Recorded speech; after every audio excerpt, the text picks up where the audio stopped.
Doubles final in Vienna. It is Kubat and Melo against Skupski and Murray. And Kubat and Melo get the job done, Paul. Yeah, nice effort and another nail biter. 7-6, 7-5. Look, the margins are so narrow in doubles. We all know that.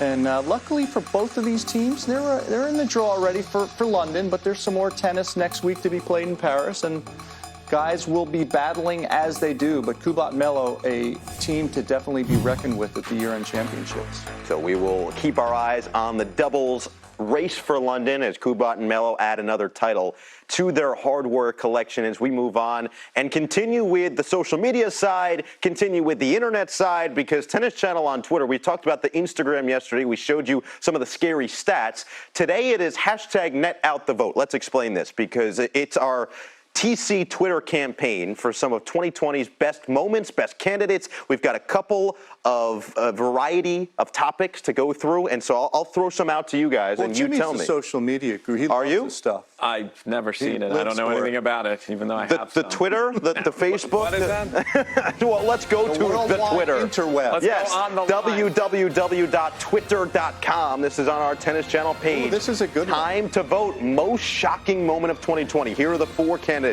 COVID-19 and the Adria Tour. Novak Djokovic defaulted at the U.S. Open. Roland Garros finishes in October. Wimbledon canceled. Okay, I'm going to go with Novak's default because the other stuff is a product of something that we expected. We expected Wimbledon to be canceled. We expected Roland Garros to play in the fall.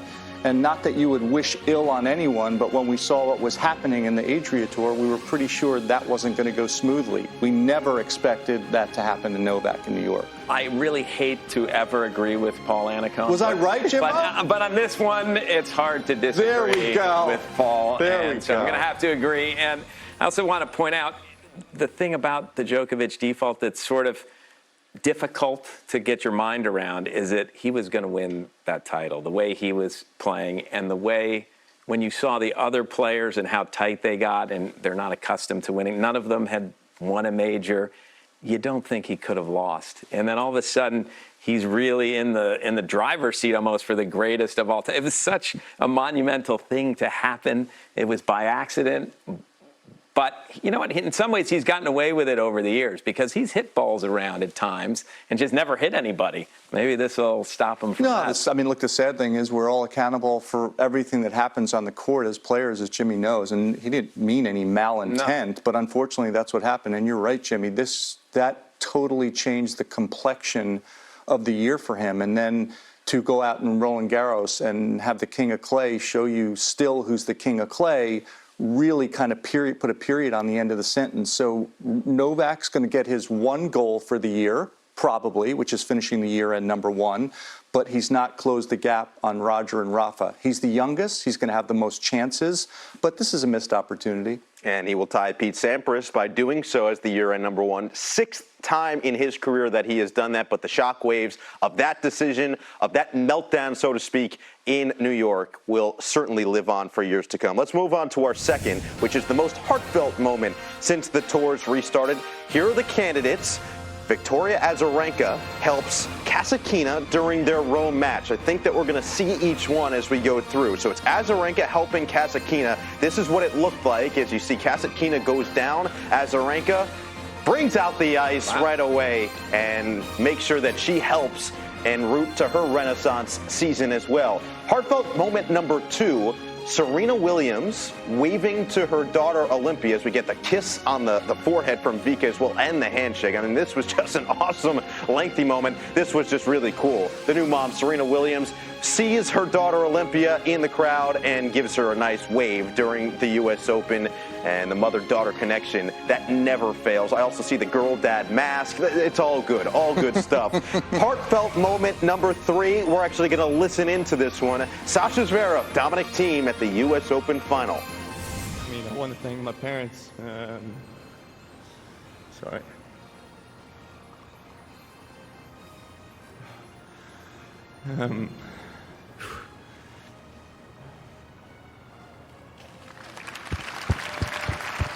Really, I wish we could have two winners today. I think we both deserved it, but as I remember when we played Madrid each other, the finals, you told me that I'm going to make it, I'm going to win this title, and I tell you the same now here. I mean, you're going to make it 100%. You're going to make your parents proud, your family proud.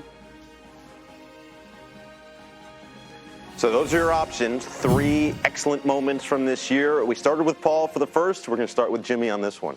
Yeah, I mean, for me, I called that U.S. Open final for the world feed, and when that speech was going on, I started crying myself. I felt for him because I recognize the work that he's put in to try to become a Grand Slam champion, and it's not just him. He feels the weight of his family as well. And I sort of have a little...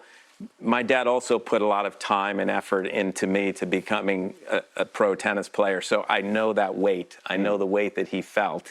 And I also know that it probably didn't help him all that much when Dominic Thiem said you're going to win one of these, because when you've never won a major, you're not quite so sure, and that was about as close as you can ever get. So for me, that was the most heartfelt moment, and as I almost teared up again watching him go through that. Yeah, 3 winners, all those little moments were 3 winners, but I would go with that one as well, just because you know how rare those opportunities are and what every player does to get to that point. But it was tough to see Zverev in that situation. I really loved the Azarenka one as well, because she saw what kind of despair her opponent was in, and for Kasatkina to have that kind of pain and for Azarenka to have that kind of empathy and sympathy was nice. The Serena was heartwarming, and it was all good, so there was no tears. So I like that one for a different reason. There are tears in a happy way, and those, I think Paul put it best. 3 winners, because those are 3 great moments. There are some other chances that you can vote. You can decide other items on the TC ballot: most improved player, top social media sensation,